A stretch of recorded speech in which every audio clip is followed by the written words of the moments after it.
जोहार नमस्कार। कृषि दर्शन के इस अंक में आप सभी किसान भाई बहनों का हार्दिक स्वागत है। आज हम कुछ नए और अच्छी जानकारी के साथ उपस्थित हो गए हैं आप सभी किसान भाई बहनों के लिए। तो चलिए इसकी शुरुआत करते हैं कृषि समाचार से।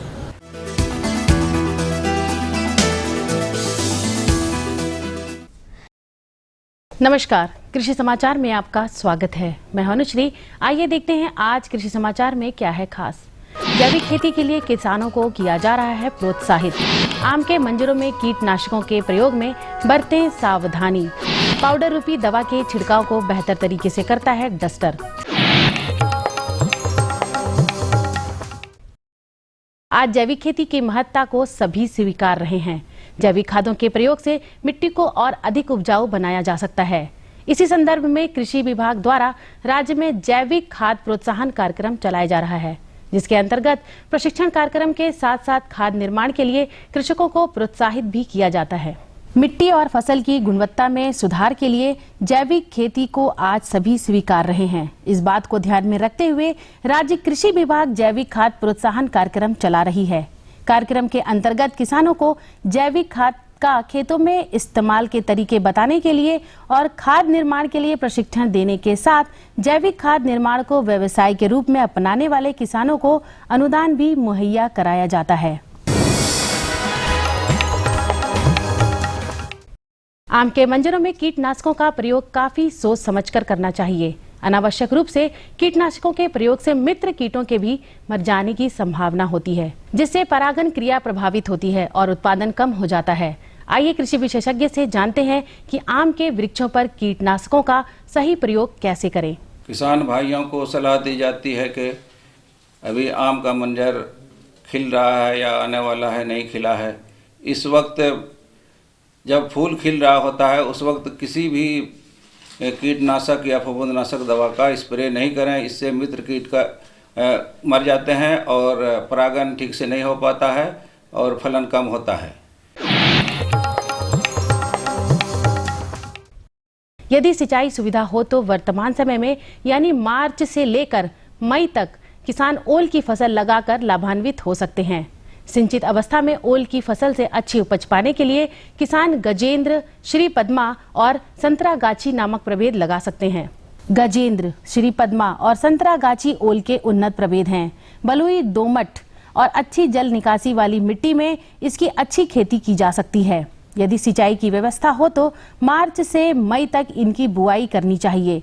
बुआई से पूर्व कंदों को उपचारित कर लेना अच्छा होता है। प्रति हेक्टेयर 50 से 100 कंदों की दर से बुआई कर एक उचित कृषि कार्यों को करके लगभग 80 से 100 क्विंटल ओल प्राप्त किया जा सकता है। सुकर पालक, यदि आपके पाले गए सुकरों में ये लक्षण दिखें, जैसे सुकर दस्त करने लगे, शरीर का तापमान बढ़ जाए या पिछले पैरों का वजन कम हो जाए, तो ये सुकर ज्वर यानी स्वाइन फीवर के लक्षण हैं। सुकरों में यह बीमारी तेजी से फैलती है और समय पर इलाज नहीं होने से उनकी मृत्यु तक हो जाती है। इस बीमारी के इलाज कराने से बेहतर है इससे बचाव कर लिया जाए और स्वाइन फीवर से बचाव का उपाय है टीकाकरण। सूअरों में होने वाला एक प्रमुख रोग होता है जिसको बोलते हैं स्वाइन फीवर। इसमें होता है कि आपके दस्त करने लगते हैं, पिछला पैर पर वजन कम हो जाता है, तो पशुपालकों और काफ़ी हद तक काफ़ी संख्या में सूअर मरने लगते हैं। तो इससे बचने के लिए पशुपालकों को सलाह दी जाती है कि वे स्वाइन फीवर का टीका अपने पशु सुकरों में जरूर से 1 ml चमड़े में लगवा लिए।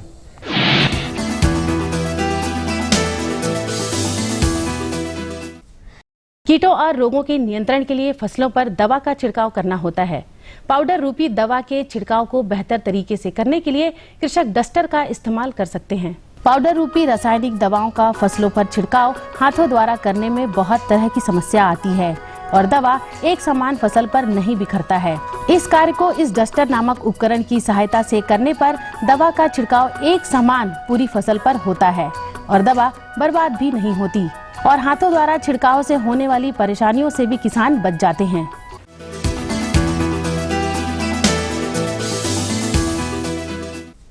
कृषि समाचार में अब बारी है सफल किसान से मिलने की।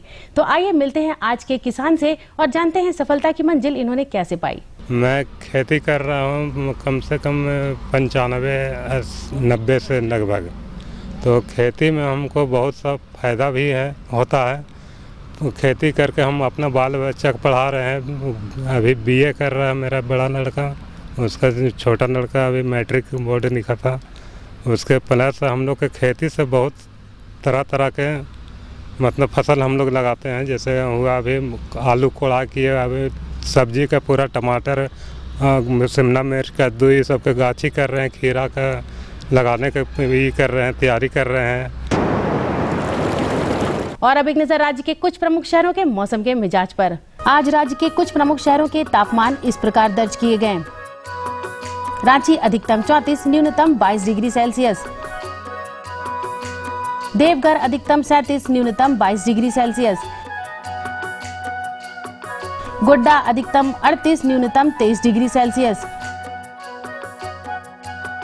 कोडरमा अधिकतम 34, न्यूनतम 21 डिग्री सेल्सियस। चाईबासा अधिकतम 36, न्यूनतम 24 डिग्री सेल्सियस।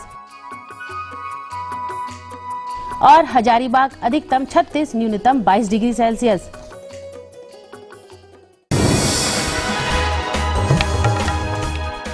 और अब मंडी भाव में आइए नजर डालते हैं अनाजों के भाव पर। राज्य की खाद्यान्न मंडियों में पिछले कुछ समय से चली आ रही तेजी में थोड़ी नरमी देखने को मिल रही है। मूल्यविदों के अनुसार तेलहनी और दलहनी अनाजों के भावों में नरमी संभव है। उधर सब्जी मंडियों में भावों को लेकर स्थिरता बनी हुई है। वहीं आज भी के कुछ प्रमुख अनाजों के भावों पर नजर डालें तो वे इस प्रकार रहीं। चावल मध्यम न्यूनतम 2500, अधिकतम 3100 रुपए। चावल उत्तम न्यूनतम 3000, अधिकतम 4500 रुपए। गेहूं न्यूनतम 1600, अधिकतम 2000 रुपए। दाल अरहर न्यूनतम 10200, अधिकतम 12100 रुपए। दाल मसूर न्यूनतम 8000, अधिकतम 8600 रुपए। दाल चना न्यूनतम 4800, अधिकतम 5100 रुपए। सरसों तेल न्यूनतम 9150, अधिकतम 10100 रुपए। आलू न्यूनतम 800, अधिकतम 1000 रुपए। और प्याज न्यूनतम 1900, अधिकतम 2300 रुपए। कृषि समाचार में आज इतना ही। अगले दिन अगले अंक में फिर मुलाकात होगी कुछ ताजा तरीन खबरों के साथ। तब तक के लिए दीजिए इजाजत। नमस्कार, जोहार।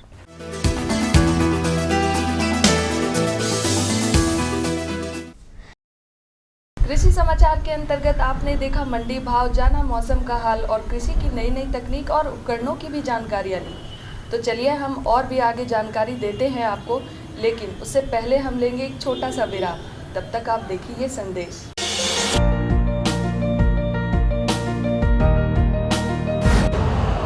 यूरिया का स्वदेशी उत्पादन 70 लाख टन बढ़ाने के लिए 6 उर्वरक संयंत्रों का उद्धार किया जा रहा है। FCIL के गोरखपुर, सिंदरी, तलचर और रामागुंडम संयंत्र, HFCL की बरौनी इकाई और BVFCL की नामरू फोर्थ। सोने पर सुहागा ये है कि देश में अब बनेगा सिर्फ नीम लेपित यूरिया, क्योंकि इससे होगा किसानों का फायदा ही फायदा। अनाज का उत्पादन 10% तक बढ़ेगा। बढ़ेगी 10 से 15% नाइट्रोजन क्षमता।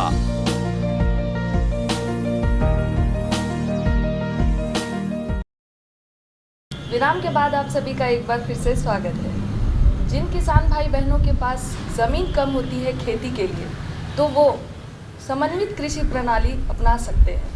तो इसके बारे में हम ज़्यादा जानकारी के लिए आपको लिए चलेंगे अपने विशेषज्ञ डॉक्टर SN चौधरी के पास। भारत एक कृषि प्रधान देश है, जिसके जीवन का मुख्य आधार ही इस पर निर्भर करता है और भारत सरकार द्वारा कृषि क्षेत्र के बढ़ावे हेतु हर मुमकिन कोशिश की जा रही है। किसानों को पारंपरिक से लेकर आधुनिक तकनीकों का प्रशिक्षण भी निःशुल्क उपलब्ध करा रहा है, जिसका लाभ वे अपनी खेती में करते हैं। इसका परिणाम यह हुआ है कि आज किसानों को अपनी फसल से 2 गुना 3 गुना अधिक उपज मिलता है। अगर रुचि की बात की जाए तो आज किसान सिर्फ खेती ही नहीं करते, वरन साथ में पशुपालन को भी तवज्जो दे रहे हैं, जिसमें बत्तख, मुर्गी, सूकर, मछली, मधुमक्खी, गाय तथा बकरी का पालन बड़े पैमाने में किया जा रहा है। कृषि के साथ साथ पशुपालन के सामंजस्य को आधुनिक भाषा में समेकित कृषि प्रणाली कहा जाता है, जो किसानों के आमदनी बढ़ाने में काफी मददगार साबित होता है। समेकित कृषि प्रणाली उसे कहते हैं कि एक छोटी इकाई क्षेत्रफल में एक किसान कृषि और कृषि से जुड़े सभी विषयों या अधिकांश विषयों को एक दूसरे की मदद लेते हुए करने की प्रक्रिया को समेकित कृषि प्रणाली कहते हैं, जिसमें कि उसको अन्य फसलों की तुलना में अधिक आर्थिक लाभ देती है। ये समेकित कृषि प्रणाली है। समेकित कृषि प्रणाली फसल, सब्जियों, दलहन तिलहन के अलावा पशुपालन, मधुमक्खी पालन, मछली पालन, पशुपालन में सारे कुक्कुट पालन के अलावा उन्नत कृषि यंत्रों का उपयोग, जिससे कि मजदूरों पर लागत खर्च कम हो, खेती की लागत खर्च में कमी आए। यदि ऐसा कोई उपज में वृद्धि होती हो, बाजार उसके कमज़ोर पड़ते हों, भाव नहीं मिल पाते हों, किसानों को उसका उत्पादन खर्च भी नहीं निकल रहा हो, तो फल परिरक्षण भी करके यदि उसका वैल्यू एडिशन कर लेते हों, उसका मूल्य बढ़ा लेते हों और बाजार में अधिक आमदनी होती है, ये सारे के सारी प्रक्रियाएं समेकित कृषि प्रणाली के अंतर्गत आता है। जिस प्रकार निचली जमीन में धान की खेती जो किसान करते हैं, उसमें 3 महीने में तैयार होने वाली मछली का पालन कर सकते हैं। धान के खेत में मछलियों के होने से फसलों को पर्याप्त मात्रा में ऑक्सीजन मिलता है, जिसकी वजह से फसलों का बढ़वार ठीक ढंग से होता है। गहरा जमीन में, लो लैंड में, निचली जमीन में किसान धान की खेती प्राय लेते हैं और वो एक फसली पद्धति खेती प्रणाली है। अब समेकित कृषि प्रणाली के अंतर्गत यदि 3 महीने में तैयार होने वाली ऐसी मछली प्रजाति उन खेतों में डाल दिया जाए और रासायनिक कीट के बदले में समेकित कृषि रोग और कीट प्रबंधन करे, तो ना सिर्फ किसान धान की उपज लेगा, उनको अतिरिक्त आमदनी के रूप में मछली मिल जाएंगे। और मछली जब पानी में रहेगी, वो जब चरण करेगा तो ऑक्सीजन पानी में प्रवेश करेगी, ऑक्सीडेशन क्रिया होगी, तो धान को भी इसका लाभ मिलेगा, धान की उपज बढ़ जाएगी, अतिरिक्त आमदनी के रूप में उनमें मछलियाँ मिल जाएगी। कभी कभी फसलों में पानी की कमी हो जाती है और सिंचाई न होने की स्थिति में फसलों से हमें नुकसान भी पहुंचता है। इसलिए किसानों को सलाह दी जाती है कि अपने खेत के क्षेत्रफल के 5वें हिस्से में डोभा का निर्माण करवाना चाहिए और इसमें मछली पालन के साथ साथ बत्तख पालन कर सकते हैं। बत्तख के ऊपर विचरण करने से मछलियों को ऑक्सीजन मिलता है एवं इसके पानी का हम जीवन रक्षक सिंचाई के कार्य में उपयोग में ला सकते हैं। किसान को चाहिए कि अपने खेत के क्षेत्रफल के 5वें हिस्से में वो डोभा बनाए, जिससे कि 2 लाभ हैं। एक तो समय पे जब पानी की कमी हो जाएगी तो खेतों में वो जीवन रक्षक सिंचाई उस डोभा से कर लेंगे और अपने फसल को बचा लेंगे। और फसल में जो होने वाली नुकसान है सूखा से या जो इरेगुलर जो रेनफॉल हो रहा है, इरेटिक रेनफॉल जिसको कहिए कि जब होना हो तब नहीं हो, जब नहीं होना हो तब हो, तो उससे भी बचा जा सकता है। अब उस तालाब का, उस डोभा में आप मछली पालन करें, बत्तख पालन करें, बत्तख से अंडे मिलेंगे, किसान को अतिरिक्त लाभ मिलेगा। बत्तख जब पानी के ऊपर तैरेंगे तो मछलियों को ऑक्सीजन मिलेगी, मछली की वृद्धि दर बढ़ जाएगी और उस पानी का सिंचाई करेंगे तो सिंचाई करने से आपकी फसल भी सुरक्षित रहेगी। डोभा के मेड़ पर ढलान वाली जगह पर हम हरी घास, जिसमें हाथी घास प्रमुख है, उसे लगा सकते हैं, जो हमारे पशुओं के लिए हरे चारे के रूप में काम आता है। हरे चारे के प्रयोग से पशुओं में दूध की मात्रा बढ़ती है एवं उनका स्वास्थ्य भी ठीक रहता है। पशुओं के पालन से हमें गोबर, जिससे कंपोस्ट तैयार कर सकते हैं, तथा गौमूत्र से कीट रोधक दवा तैयार किया जा सकता है। जब हम डोभा बनाते हैं तो मेड़ स्वाभाविक तौर से उसके बंड होंगे, उसके मेड़ बनेंगे। मेड़ पर अगर हम उसके ढलान में घास या कटाव, मिट्टी कटाव को रोकने का कोई प्रबंध नहीं करते हैं तो फिर आपके डोभा भर जाएंगे बरसात के दिनों में। तो वैसे किसान क्या करें कि उस ढलान में मिट्टी के क्षरण को रोकने के लिए वर्षा के पानी से वहाँ पे घास लगाते हैं। घास में ऐसे घास लगाएं जैसे नेपियर या हाथी घास लगा देते हैं तो उसकी वृद्धि बहुत होती है। बार बार काट के उसको आप चारे के रूप, हरी चारे के रूप में उपयोग कर सकते हैं। अब गाय आपके पास हो, भले वो देहाती गाय या देसी गाय क्यों नहीं हो, जिसकी उत्पादन क्षमता बहुत कम है, लेकिन उसे अगर हरा चारा दिया जाए तो स्वाभाविक तौर पे उसके दूध की उत्पादकता में वृद्धि आएगी।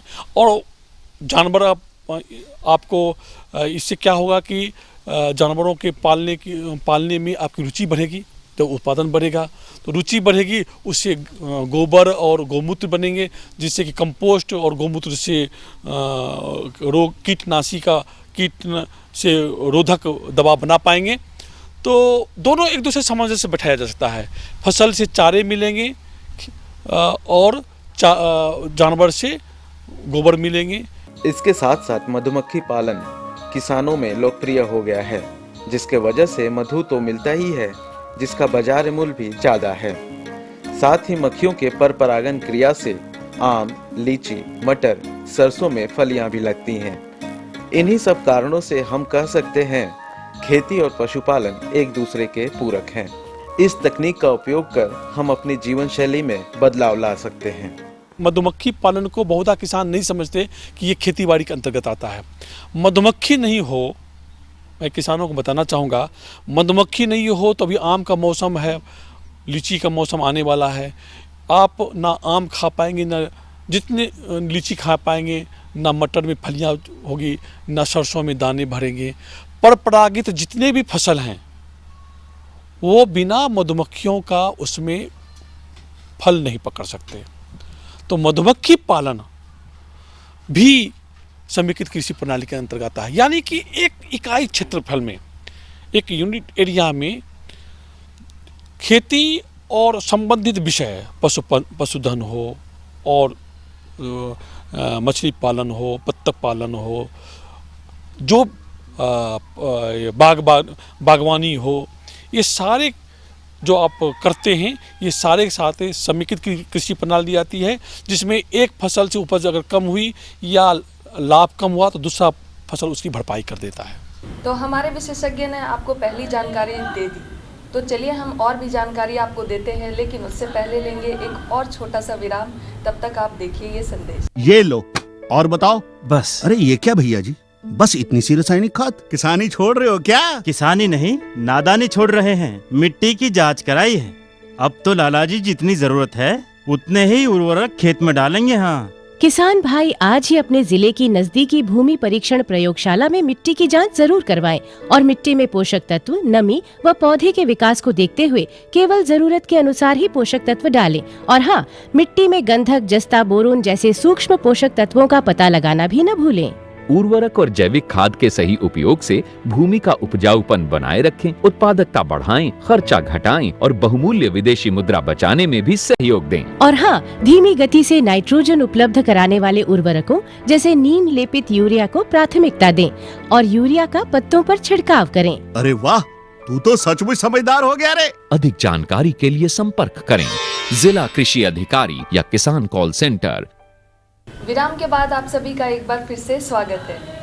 किसान भाई बहनों, गर्मी का मौसम आने वाला है और हम सभी जानते हैं कि गर्मी के मौसम में लत्तेदार सब्जियों की कितनी मांग होती है, जैसे कद्दू, नेनुआ, झींगी।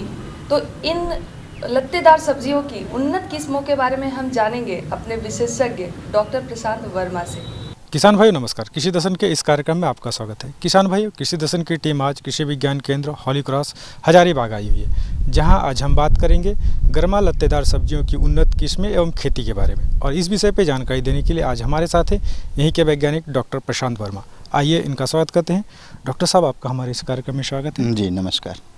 डॉक्टर साहब, जैसा कि आज का विषय हमने लिया है गर्मा लत्तेदार सब्जियों की उन्नत किस्में, तो सबसे पहले आप हमारे किसान भाइयों को बताएं कि गर्मा लत्तेदार सब्जियों की खेती अगर करना चाहते हैं तो इनमें कौन कौन सी प्रमुख एवं उन्नत किस्में हैं जिसकी खेती वो करेंगे तो उन्हें अधिक से अधिक लाभ मिले।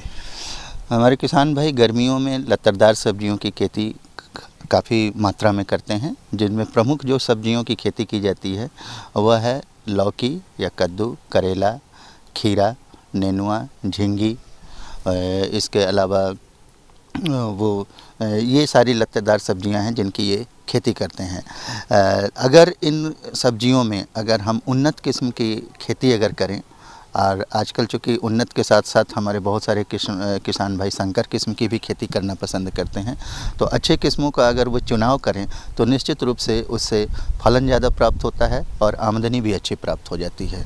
तो जहाँ तक उन्नत किस्मों की बात है, तो अगर लौकी या कद्दू, जिसे हमारे किसान भाई यहाँ पर इस नाम से जानते हैं, इसकी अगर उन्नत किस्मों की बात अगर की जाए तो उन्नत किस्मों में पूसा समर प्रोलिफिक लॉन्ग एक किस्म है जो कि लंबे आकार का लौकी है। इसकी उपज अच्छी है। इसके साथ ही एक गोलाकार जो कद्दू है जिसका नाम पूसा समर प्रोलिफिक राउंड है, यह भी एक लौकी की अच्छी किस्म है। इसके साथ ही एक अच्छी किस्म है जिसका नाम है पूसा नवीन। ये सब उन्नत किस्मों में अच्छी किस्में हैं जिसकी फलन क्षमता काफ़ी अच्छी है और गर्मियों में इस बाज़ार में काफ़ी इसकी पसंद की जाती है। इसके अलावा बहुत सारे हाइब्रिड किस्म हैं, संकर किस्म हैं, जो कि बहुत सारी प्राइवेट कंपनियां एवं बहुत सारे हमारे सरकारी रिसर्च संस्थानों से भी उनका